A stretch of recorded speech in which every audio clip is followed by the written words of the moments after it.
Good afternoon, ladies and gentlemen, and welcome to another episode of the Daily Friend Wrap. I'm your host, Nicholas Lorimer, today joined by Chris Hattingh.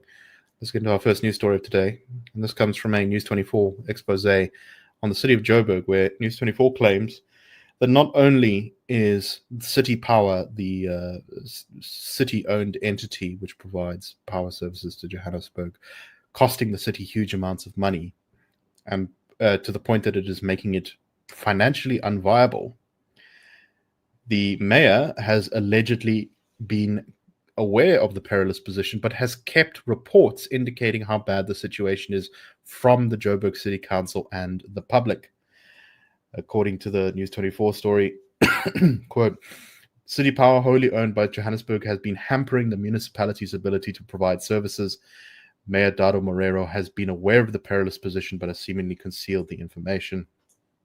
City Power is being given apparently around about 3 billion rand a year to prop up what is being described as the utility's material decline in financial performance, and that this is affecting Johannesburg's financial sustainability and its service delivery objectives. Now, anyone who has lived in Johannesburg knows, particularly in some of the older suburbs, that when the power goes out, City Power, when there's like a rainstorm or something bad, that City Power comes under a lot of stress. And when you ask the technicians, they will often say, there's no money for this replacement. We have to do a patch job here. We have to do a patch job here.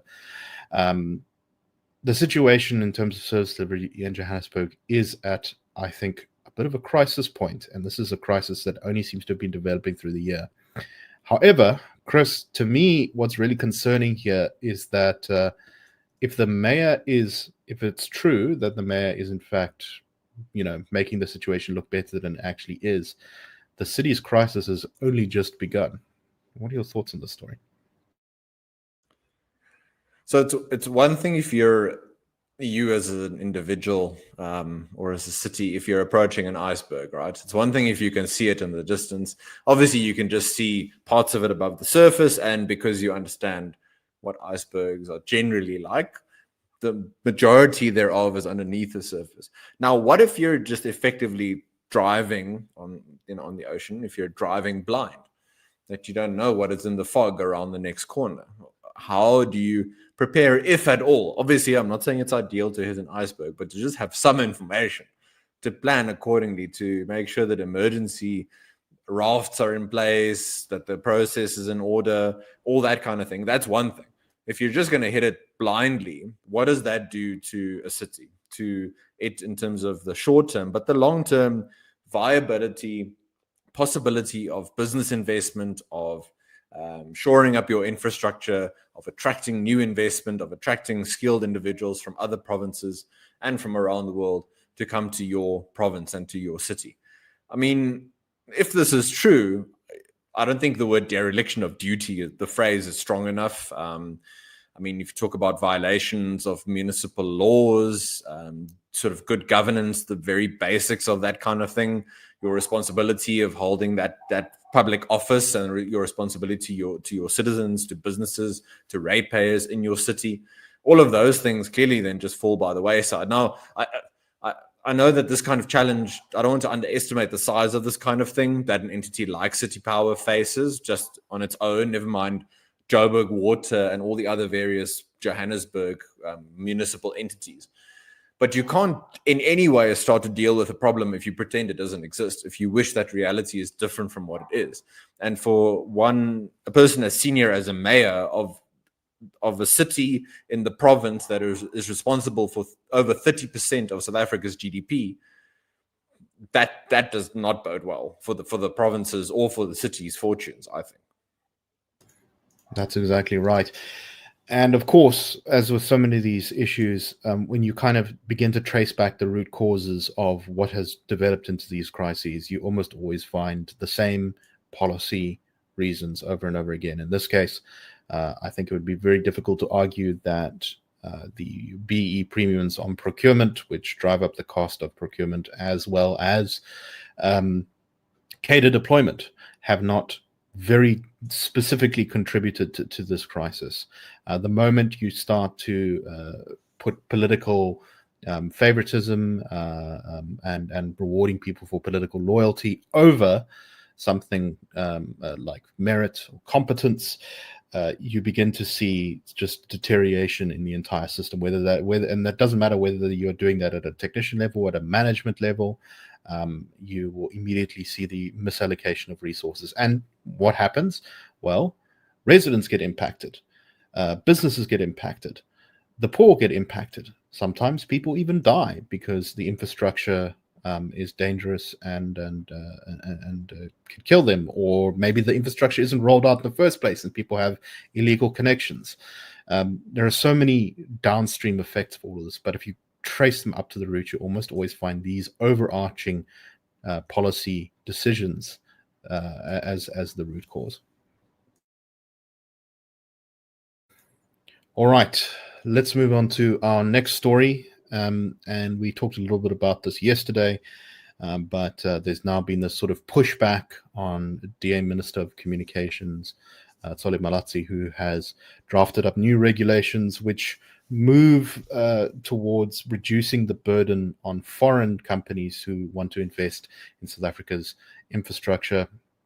The main thing here is that the new regulations will mean that instead of just giving over 30% of the company to a local BEE partner, foreign companies will be able to score the sort of requisite BEE points through other projects, through other services and things that they might deliver to underprivileged communities.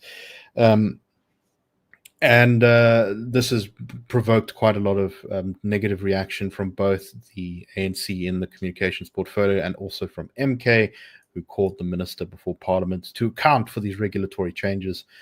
Speaking defense of the changes, Malatsi said that this is not a specific targeted program that will only benefit Starlink, that the regulatory changes will make it easier for many internet companies from overseas to start delivering services here, satellite internet companies. And I think, to me, this alleviates one of my major concerns. I was concerned that there would be a special carve out just for one company, which I think would have distorted the market in some not very good ways.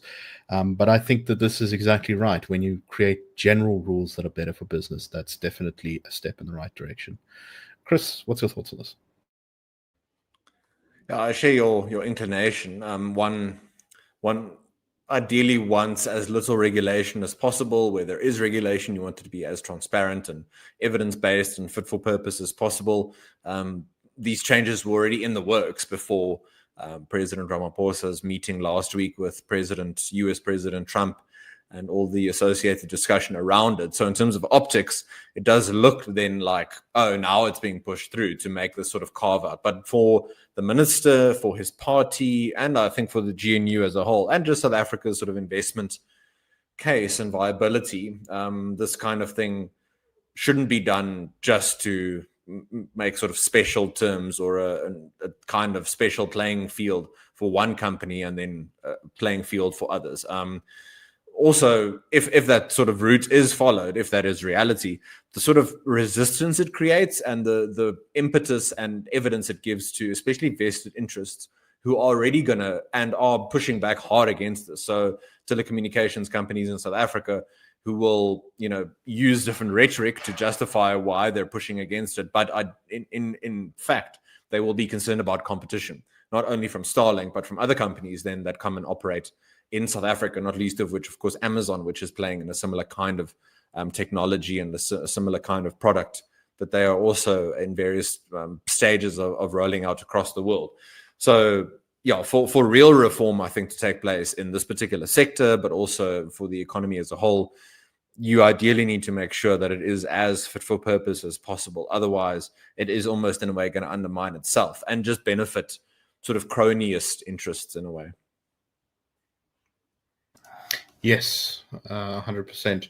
And if there's one thing South Africa's economy does not need, it is more cronyism, unfortunately. All right, let's move on to our last story of today. And I must say, this one took me kind of by surprise. Excuse me, I'm a bit far away from the microphone there. This one took me a little bit by surprise because I only recently remembered that Colleen Makabule, former Speaker of the Johannesburg Council and one-time leader of the South African Rainbow Alliance political party, which did not do very well in the last government elections, has seen a very rapid rise since joining the MK party. Not only was she putting out media statements attacking the Starlink or the regulatory changes that would help Starlink yesterday, but she has apparently now replaced Mr. Manyi, who was formerly the chief whip, I think it was the chief whip of MK, as the new chief whip. This means that she'll be the sort of second in command, I think, to John Hlophe, who's the current sort of leader of that. And there was some talk a while ago of John Hlophe and Manyi having a falling out. So I wonder if this is downstream of that. But MK thanked Mr. Manyi for his dedication to the MK party, and they said that they hoped their MPs would support the leadership transition. Makabule said that this moment is a testament to the progress we are making as a party that values the contributions and leadership of women.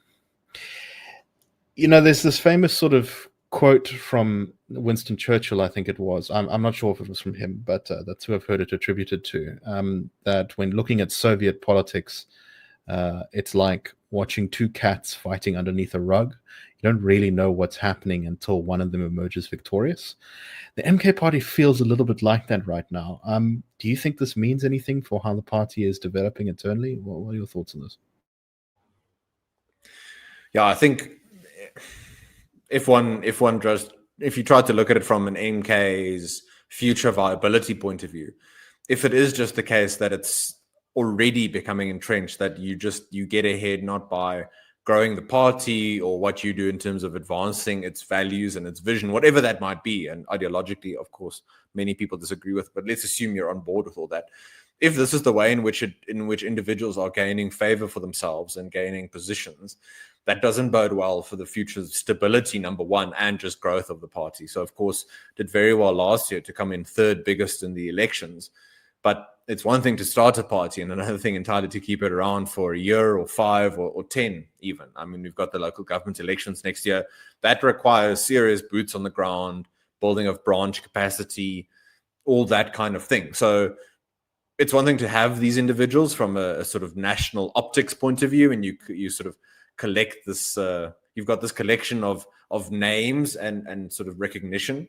But to go into communities, to build the connections, to build long-term trust by people who voted for MK and then who think it's kind of viable alternative going forward, that's going to require something a bit more serious than what is happening. It seems to be happening at this point in time. So just in terms of seriousness, in terms of gravitas, and just shifting away from the sort of central force that is former President Zuma, if all that's keeping it together is him sort of allocating positions and favoring those who try and weasel their way into his good graces, that's not going to do well for the party in the long term, which is, I mean, it's great for its opponents, especially I think for the EFF that would want to regain some of the support they lost to MK, especially on the sort of hard left fringe of South African politics.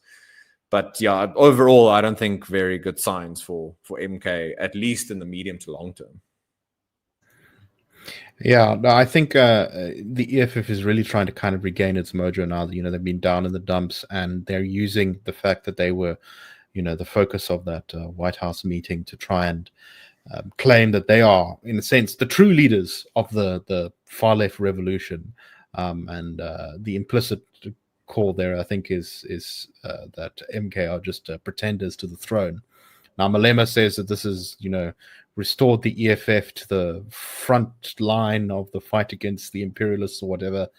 But I think it remains to be seen yet whether this is going to translate into something that voters actually care about. You know, it's entirely possible. I think it will also go the other way, that a lot of South Africans kind of think, I don't know, this Malema guy, I mean, it was fine when he was just doing it and speaking truth to power here, but now it's embarrassing us on the international stage. I don't know. I think we are too far out from elections to really know for sure. Anyway, that is all the time we have for today. We hope you found the show interesting, and we will be back tomorrow with the Daily Friend Wrap. Cheers, everyone. The Daily Friend Show and the Daily Friend are a project of the Institute of Race Relations, the IRR. The IRR is a think tank which was founded in 1929 to study race relations in South Africa and works to change government policy to improve race relations through non-racialism and to ensure the prosperity of all South Africans. If you like our work and would like to support us, please go to irr.org.za and click Support the IRR. Or you can go to thedailyfriend.co.za and click the Fund Us button.